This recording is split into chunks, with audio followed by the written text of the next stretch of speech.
Okay, so in the countryside, poor peasants and artisans began working for merchants. अब होना क्या था, गांव में लोगों ने इन लोगों के लिए काम करना शुरू कर दिया.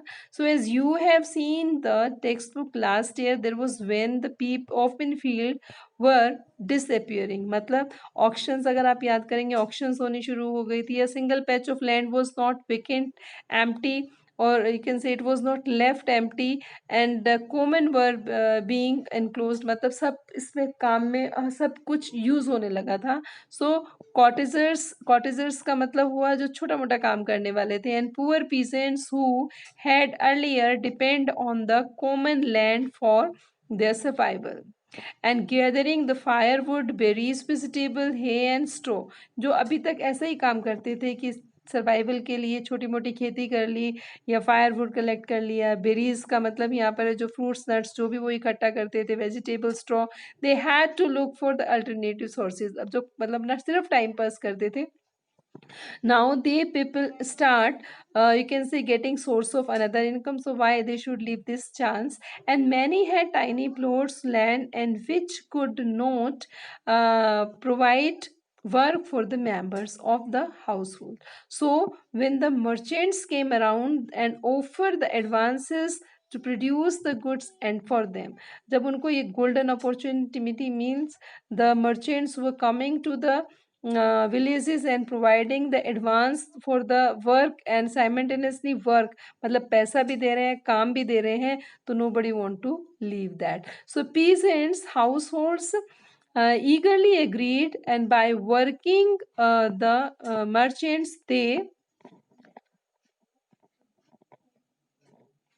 could remain in the countryside and continue to cultivate their small plots. Income from proto-industrial production supplements their shrinking income from the cultivation. तो हर किसी को अपनी इनकम आय बढ़ानी थी, तो they started you can say they start working with these merchants. It also allowed them to fuller use of their family labor. साथ साथ ही क्या हुआ, every person of the family or the all family member were involved in such kind of work. Within this system, a close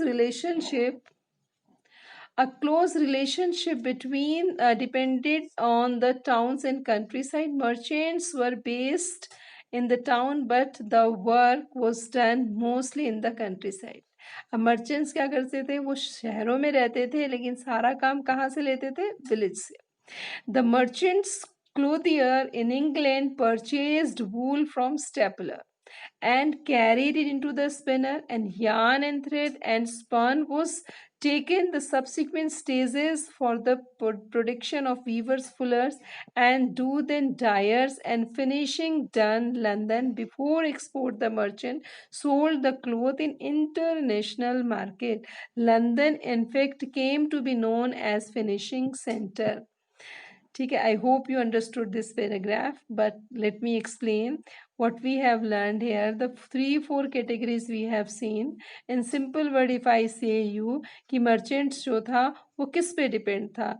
merchant जो क्लोथियर था England में, वो कहाँ से परचेज करता था, वो स्टैपलर से परचेज करता था वूल.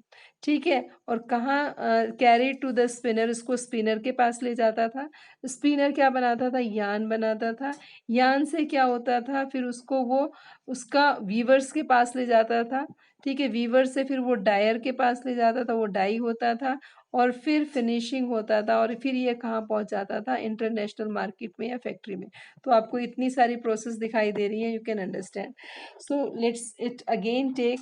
मतलब मर्चेंट्स जो थे, स्टेपलर कौन होता है, जो कि वूल को शिप से निकालेगा और फिर उसको अच्छे से मैनेज करके देगा किसको, स्पिनर्स को. स्पिनर्स कौन होते हैं, जो उसको यान में कन्वर्ट करते हैं. जैसे कि कॉटन है, कॉटन को आप सेट करते हैं, उसके बाद फिर उसको धागा बनाया जाता है. ठीक है, वो चाहे आपका हैंडमेड सिचुएशंस थी, like in India if we say through charkhas the yarn was done. फिर उसके बाद जब यान आ गया तो वीवर क्या कर रहा है, उसको यान को वो अच्छे से सेटल कर रहा है, उसको एक तरीके से कपड़ा बुन रहा है, फिर उसको डाई में लगा रहा है, उसको कलर दे रहा है. तो इसी तरीके से ये सब चीज़ें थी. तो इंग्लैंड में तो लास्ट डेस्टिनेशन क्या थी आपकी, London.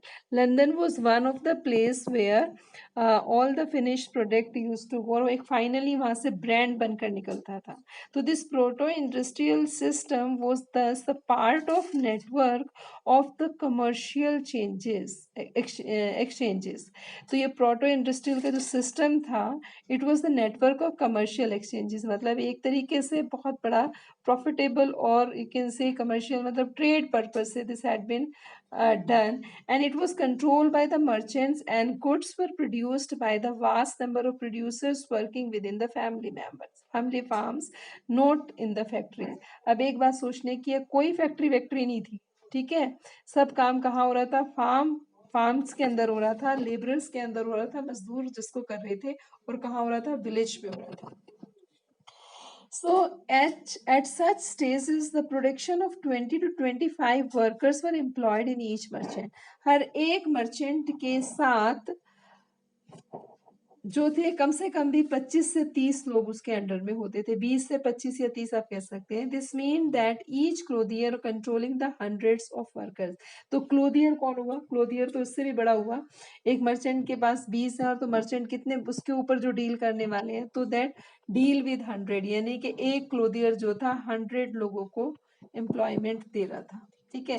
So this was the you can say starting of the chapter. So what was happening before the industrialization, we can sum up with some points.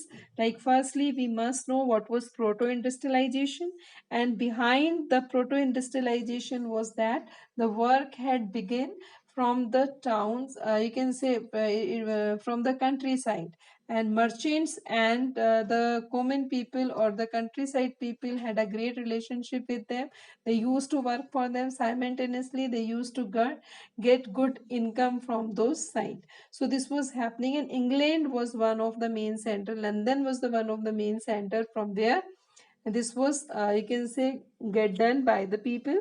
And proto-industrialization was the system in which you can say 100 members, 100 workers were working under the a clothier. In England, a clothier. ठीक है, तो this we have done. Okay, take the reading of the chapter. Thank you. Have a nice